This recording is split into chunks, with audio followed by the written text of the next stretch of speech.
Bonjour, il est probable que la loi Hadopi, si elle est votée par les députés français, soit déjà mort-née. En effet, les députés européens l'ont torpillée en acceptant par 407 voix contre 57 l'amendement 138 qui stipule, je cite, « Aucune restriction aux droits et libertés fondamentales des utilisateurs finaux ne doit être prise sans décision préalable de l'autorité judiciaire. » Fermez les guillemets. Cela veut dire que si ce n'est pas une décision judiciaire, on ne peut pas vous couper Internet, même si vous avez téléchargé illégalement. C'est donc le contraire de ce que voudrait le gouvernement français et sa majorité parlementaire. Bref, la loi Hadopi a sérieusement du plomb dans l'aile, et c'est heureux parce que derrière ce projet se cache en réalité la volonté de M. Sarkozy de vouloir contrôler les internautes. Et cette loi liberticide n'apporte rien aux réalisateurs et aux créateurs, et encore moins, bien sûr, aux internautes. Il est légitime qu'auteurs et créateurs touchent leurs droits d'auteur. C'est pourquoi le chercheur français, Francis Muguet, propose le mécénat global, qui pourrait se substituer à la loi Hadopi. Un projet soutenu par Richard Stallman, le père des logiciels libres que vous connaissez.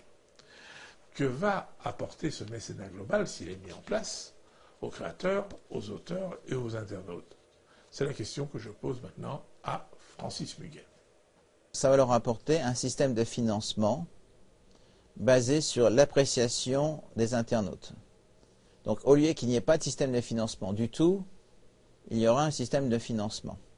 Les internautes, en pratique, devront payer une somme contractuelle fixe en sus de leur abonnement d'AFAI. Qui peut tourner autour de...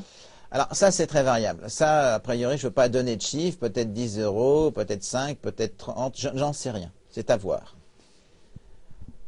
Sachant que le mécénat global, disons, s'adresse à l'ensemble des contenus. C'est un mécénat global parce que ce n'est pas uniquement la musique et la vidéo, c'est aussi les livres, c'est aussi les objets 3D, c'est aussi la presse en ligne, parce que n'oublions pas qu'actuellement la presse en ligne se meurt, c'est aussi les blogs. Donc c'est l'ensemble des œuvres numériques qui est visé par ce système. Ce n'est pas uniquement la vidéo et la musique comme il s'agit de la loi Hadopi. Vous proposez aussi à l'internaute de choisir lui-même à quel auteur et à quel créateur ira sa participation.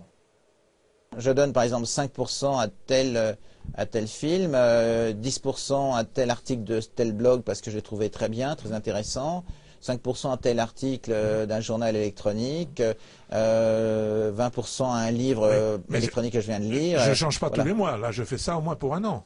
Ah non, non, non, justement, c'est très flexible, c'est-à-dire que, alors ça, le diable est dans les détails, mais c'est une application informatique. Une application informatique, elle peut être assez complexe, elle peut être aussi très flexible, c'est-à-dire qu'on peut très bien dire, voilà, j'attribue 5% de ma redevance que je paye mensuellement, 5% de ma redevance sur 15 jours pour les chansons de Johnny, le Belge modégasque, par exemple. Voilà, exactement.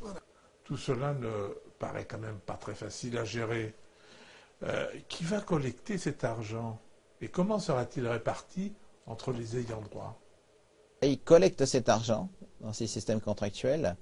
Et toujours dans le système contractuel, vont le verser, cet argent, enfin, au SPRD, alors c'est un acronyme barbare, Société de perception et répartition des droits d'auteur, soit dans un système dit classique du droit d'auteur, c'est-à-dire toutes les licences commerciales, soit même aussi, et ça c'est très intéressant, pour des sociétés de perception et répartition des dons, pour les auteurs par exemple qui ont mis leurs œuvres sous licence libre.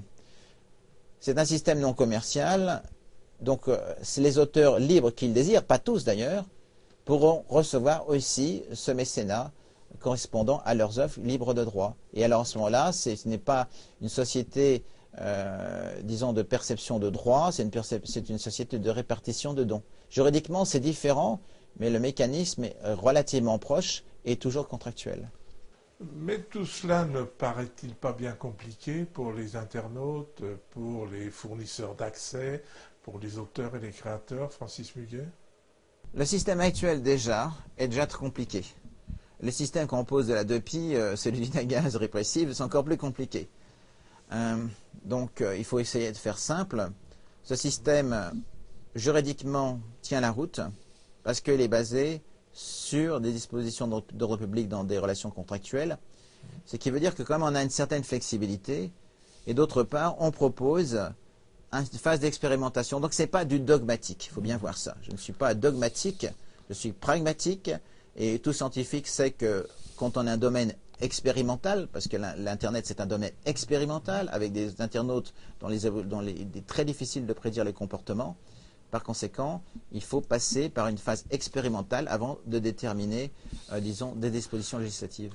Votre projet va changer les comportements s'il est mis un jour en place. Ne croyez-vous pas, Francis Muguet, qu'il déstabilisera les habitudes? Maintenant, grâce à la technologie, les internautes peuvent devenir les mécènes de leurs auteurs, de leurs artistes. Donc ça, c'est très important. Pour une fois, ils sont consultés. Alors maintenant, disons qu'il faut que ces auteurs, quand même, trouvent une source de financement. Ça me paraît juste. Voici donc le projet de mécénat global présenté par Francis Muguet avec le soutien de Richard Stallman. Internaute, parlementaire, auteur, commence à s'y intéresser, d'autant plus que le projet Hadopi montre de jour en jour ses incohérences. Et il faut bien qu'auteurs et créateurs touchent légitimement leurs droits.